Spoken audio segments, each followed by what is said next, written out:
Dear student, good morning. Today we are going to start 10+1 physics course. Myself DK Salgotra, आपका physics teacher. जैसे कि हम physics course start करने वाले हैं तो मैं इसका ओवरव्यू आपको दे देता हूँ. This course is divided into 10 units. इसमें हम लोग mechanics, gravitation, behaviour of gases, properties of matter, thermodynamics और ऑसिलेशन वेव्स के बारे में स्टडी करेंगे. Okay, let's start this beautiful course. Before starting physics, let us study what is science. मतलब हम ये पढ़ेंगे कि साइंस होती क्या है. The knowledge which human have gained through observations and experiments when organized systematically. मतलब वो नॉलेज जो ह्यूमन गेन करते हैं ऑब्जर्वेशंस और एक्सपेरिमेंट से, जब उन एक्सपेरिमेंट्स या ऑब्जर्वेशन को सिस्टेमेटिकली ऑर्गेनाइज किया जाए. ठीक है, simple science is a knowledge जो हम गेन करते हैं ऑब्जर्वेशंस और एक्सपेरिमेंट से, जब हमको उनको सिस्टेमेटिकली ऑर्गेनाइज करते हैं. Science is divided into two categories. The first is physical science and second is biological science. Physical science क्या है? Physical science is the study of non-living things. ठीक है, non-living things की स्टडी को हम physical science बोलते हैं. इसमें आ जाती हैं physics, chemistry, astrology, geology etcetera. और जो बायोलॉजिकल साइंस होती है, it is the study of living things. ठीक है, इसमें सारी लिविंग थिंग की स्टडी करेंगे, plants, animals, human beings etcetera. इसमें क्या आ जाती हैं science? Botany, zoology, forensic science, anthropology, anatomy and so many sciences are there. ठीक है, नॉन लिविंग थिंग की स्टडी को फिजिकल साइंस, लिविंग थिंग की स्टडी को बायोलॉजिकल साइंस बोलते हैं. आगे चलते हैं. ये word science actually Latin word सिंटिया से आया है, जिसका मतलब होता है टू नो. ठीक है, ये भी आपने अपने दिमाग में रखना. अब देखो, हमने साइंस के बारे में तो समझ लिया. अब बेसिकली जो सब्जेक्ट हमने पढ़ना है आज, वो सब्जेक्ट है फिजिक्स. सो अब हम चलते हैं ये जानने के लिए कि फिजिक्स क्या है. पहले हम लोग ये समझते हैं कि ये फिजिक्स वर्ड आया कहाँ से. देखो, यहाँ पर एक लैटिन वर्ड है फिजिका, ठीक है, और एक ग्रीक वर्ड है फ्यूसिस. इन दोनों का मेन होता है नेचर. ठीक है, और जो ये फिजिक्स वर्ड है, इन्हीं दोनों वर्ड्स का मिक्सचर है. देखो, आप ध्यान से देखोगे तो फिजिका, फ्यूसिस, फिजिक्स, ये वर्ड को इंट्रोड्यूस्ड सबसे पहले पीटर वैन मोशनब्रोक ने 1929 में इंट्रोड्यूस किया था, जिसका जो पहले ये जो सब्जेक्ट था, इसका नाम पहले नेचुरल फिलोसफी था.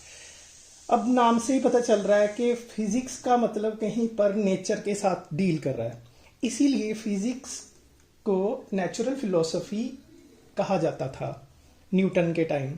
लेकिन बाद में पीटर वैन मोशनब्रोक ने नेचुरल फिलोसफी को एक सिंपल वर्ड दिया, फिजिक्स. ठीक है, अब हम फिजिक्स की डेफिनेशन की ओर बढ़ते हैं. फिजिक्स क्या है, अब इसको समझने की कोशिश करते हैं. फिजिक्स को कई सारी बुक्स में ऐसा ही लिखा जाता है कि it is the branch of science which deals with the study of nature and natural phenomena. मतलब ये एक साइंस की ब्रांच है जो नेचर और नेचुरल फिनोमेना के साथ की स्टडी के साथ डील करती है. लेकिन मुझे ये वाली डेफिनेशन जो मैंने बोर्ड पे लिखी है, ये ज़्यादा बेटर लगती है.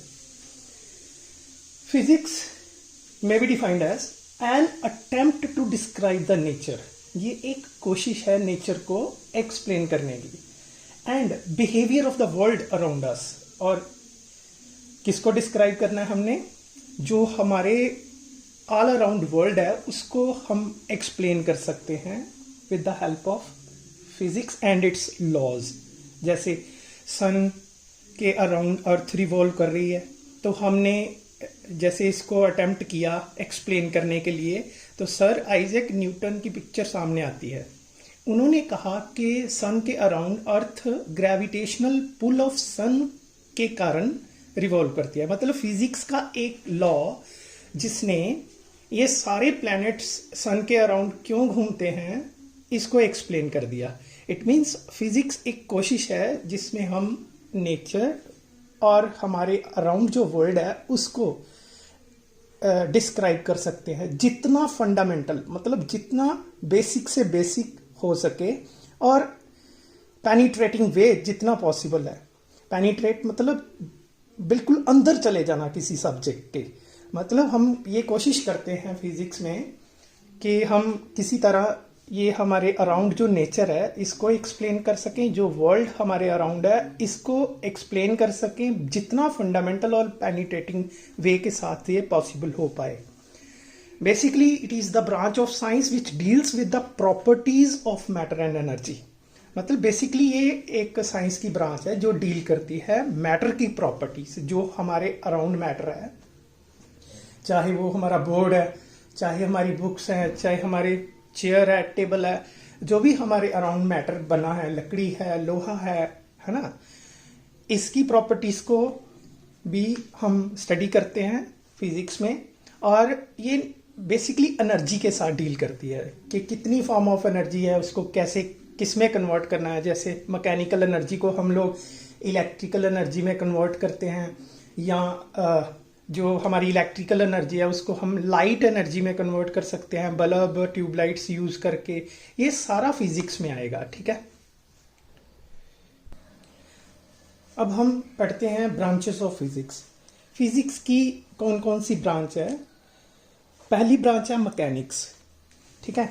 Mechanics is the study of motion of material objects at low speed, ठीक है। मतलब हम लोग मैकेनिक्स में क्या करते हैं, जो ऑब्जेक्ट्स हैं उनके मोशन की स्टडी करते हैं लो स्पीड पे, ठीक है। दूसरी ब्रांच है electrodynamics. It is the study of electricity, magnetism and electromagnetic radiations. मतलब ये इलेक्ट्रिसिटी, मैग्नेटिज्म और इलेक्ट्रोमैग्नेटिक रेडिएशंस के बारे में स्टडी है। तीसरा आ जाएगा thermodynamics. Thermodynamic is the study of heat, temperature and behaviour of the system of particles. मतलब इसमें हम हीट की स्टडी करते हैं, टेम्परेचर की स्टडी करते हैं, और जो सिस्टम के पार्टिकल्स हैं उनका बिहेवियर कैसा होगा उसकी स्टडी करते हैं।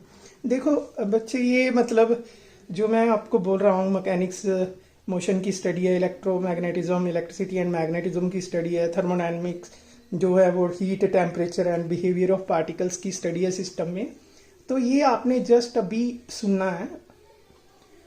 जब हम मैकेनिक्स पढ़ेंगे फिर इसको डिटेल में, यही मैकेनिक्स वर्ड कहाँ से आया इसके बारे में स्टडी करेंगे। इलेक्ट्रोडायनेमिक, इलेक्ट्रोमैग्नेटिज्म ये कहाँ से आते हैं, ये जब हम ये पढ़ेंगे +1 कोर्स और +2 कोर्स में, तब हम इनके बारे में पूरी डिटेल पढ़ेंगे। अभी आप सिर्फ सुनो, इतना ही समझो कि ये इसमें क्या करना है। अभी के लिए इतना ही करना आपने, ठीक है। Fourth branch of physics is acoustic. Acoustic मतलब वर्ड जो है वो साउंड के लिए यूज करते हैं हम लोग। It is the study of vibration and waves, ठीक है। वाइब्रेशन और वेव्स की स्टडी इसमें करेंगे हम लोग। जैसे हमने 9th क्लास में पढ़ा है कि कोई भी वाइब्रेटिंग बॉडी है उसमें से एक साउंड प्रोड्यूस होती है, जैसे वाइब्रेशन और वेव्स की स्टडी होगी वो अकॉस्टिक में आएगी, ठीक है। Fifth branch of physics is optics. Optics word जो लाइट के साथ डील करता है, इसमें हम nature of light and its propagation, इसके बिहेवियर जो लाइट एग्जिबिट करती है, जैसे reflection, refraction, interference, diffraction, dispersion, polarisation, ये सारे जो मैंने वर्ड्स बोले हैं ये सारे हमने पूरी डिटेल में +2 कोर्स में पढ़ेंगे, ठीक है। नेक्स्ट ब्रांच है मॉडर्न फिजिक्स। मॉडर्न फिजिक्स जैसे एक्सरे आप लोग जानते हो, radioactivity, electrons, formation of quantum theory, theory of relativity, lasers, ये सारे डेवलप होते हैं जिस ब्रांच ऑफ फिजिक्स में, उसको हम मॉडर्न फिजिक्स बोलते हैं, ठीक है। कई बार टीचर्स पेपर में ये क्वेश्चन डालते हैं, define physics name its various branches. तो आपने फिजिक्स को डिफाइन करने के बाद ये जो ब्रांचेस हमने लिखे हैं इसके नाम ही लिखने हैं बस। जो फिजिक्स है वो सारी साइंसेस, जितनी भी साइंसेस हैं उनमें से सबसे बेसिक है, ठीक है। अब जब हम फिजिक्स की स्टडी करते हैं तो फिजिक्स की स्टडी के दौरान दो मुख्य थ्रस्ट हैं फिजिक्स में, उनके बारे में हमें जानना पड़ेगा पहले। जैसे पहली थ्रस्ट है यूनिफिकेशन। इसका क्या मतलब होता है? ये एक तरह की कोशिश है जिसमें हम बहुत सारे फिनोमिने जो नेचर में हो रहे हैं उनको थोड़े से कॉन्सेप्ट या लॉज के साथ ही एक्सप्लेन कर सकते हैं। जैसे हम लोग स्टडी करते हैं न्यूटन्स लॉ ऑफ ग्रेविटेशन, ठीक है। एक सिंपल सा लॉ है जिसमें ये बताया गया है कि दुनिया में हर एक चीज दूसरी चीज को अपनी तरफ ग्रेविटेशनल फोर्स के साथ अट्रैक्ट कर रही है। अब यही लॉ को यूज करके हम कितने बड़े बड़े फिनोमिने एक्सप्लेन कर सकते हैं। जैसे सारी चीजें धरती की ओर क्यों गिरती हैं, जैसे सेब टूटता है और नीचे की तरफ ही गिरता है। मून अर्थ के अराउंड क्यों रिवॉल्व करता है, या सारे प्लैनेट सन के अराउंड कैसे रिवॉल्व करते हैं। ये सारे के सारे फिनोमिने जो नेचर में हो रहे हैं इनको एक सिंपल सा लॉ एक्सप्लेन कर देता है जिसको हम लॉ ऑफ ग्रेविटेशन बोलते हैं, ठीक है। मतलब यूनिफिकेशन में हम यही करते हैं, एक लॉ के साथ कितने सारे फिनोमिने जो हो रहे हैं फिजिक्स नेचर में उनको एक्सप्लेन कर सकते हैं। दूसरी थ्रस्ट आती है रिडक्शनिज्म। इसमें हम क्या करते हैं, कई बार सिस्टम इतना कॉम्प्लेक्स हो जाता है, डिफिकल्ट हो जाता है उसको एक्सप्लेन करना, तो फिर हम लोग क्या करते हैं कि उस सिस्टम में आने वाले छोटे छोटे पार्ट्स की स्टडी करते हैं जो उस सिस्टम को बनाने वाले पार्ट्स होते हैं, ठीक है। It is an attempt to derive the properties of complex system. जो कॉम्प्लेक्स सिस्टम की प्रॉपर्टीज है उनको डिराइव करने के लिए हम लोग सिंपल उसके जो छोटे छोटे बनाने वाले पार्ट्स हैं, कॉन्स्टिट्यूएंट पार्ट्स हैं, उनकी स्टडी करके और पूरे कॉम्प्लेक्स सिस्टम को एक्सप्लेन कर सकते हैं। जैसे मैं बोलूं कि फैन चल रहा है, ठीक है। फैन अपने आप में एक कॉम्प्लेक्स सिस्टम है, कैसे चल रहा है, क्यों चल रहा है, जब स्विच ऑन करते हैं इसमें क्या होता है जो इसको चला रहा है। तो फिर हम लोग क्या करते हैं, फैन को खोल देते हैं, फैन के एक एक पार्ट की स्टडी करते हैं और उस एक एक पार्ट की स्टडी के बाद पूरा जो फैन का चलने का सिस्टम है उसको हम लोग समझ जाते हैं। इंजन कैसे काम कर रहा है, जो बाइक चल रही है बाइक का इंजन कैसे हम लोग तो बस ऐसे रेस दी और गियर डाला और बाइक चला दी, ठीक है। हमें इतना तो नहीं पता ना कि बाइक के अंदर हो क्या रहा है, इंजन के अंदर क्या हो रहा है। ये एक अपने आप में कॉम्प्लेक्स सिस्टम हुआ। अब पूरे इंजन की स्टडी करने के लिए हम उसके छोटे छोटे पार्ट्स की स्टडी करेंगे, ठीक है। फिर वो छोटे छोटे पार्ट्स की स्टडी करने के बाद हम लोग उस कॉम्प्लेक्स सिस्टम को इजीली उसकी प्रॉपर्टीज को डिराइव कर सकते हैं। इसको हम रिडक्शनिज्म बोलते हैं। यूनिफिकेशन में क्या है, एक ही लॉ से कितने बड़े फिनोमिने को एक्सप्लेन कर देना। रिडक्शनिज्म में क्या है कि कॉम्प्लेक्स सिस्टम को एक्सप्लेन करने के लिए उसके छोटे छोटे पार्ट्स को एक्सप्लेन करना पहले, ठीक है। ये हुआ सारा फिजिक्स का अटेम्प्ट्स। आज के लिए हम लोग इतना ही करते हैं ताकि आपको थोड़ा फिजिक्स की इंट्रोडक्शन मिले। इसको बार बार सुनना, आपको अच्छी तरह समझ आ जाएगा। और जितना मैंने बोर्ड पे लिखा है वो आप प्लीज़ अपनी नोटबुक में लिख लेना। Okay, all the best. इतने ध्यान से सुना, थैंक यू सो मच।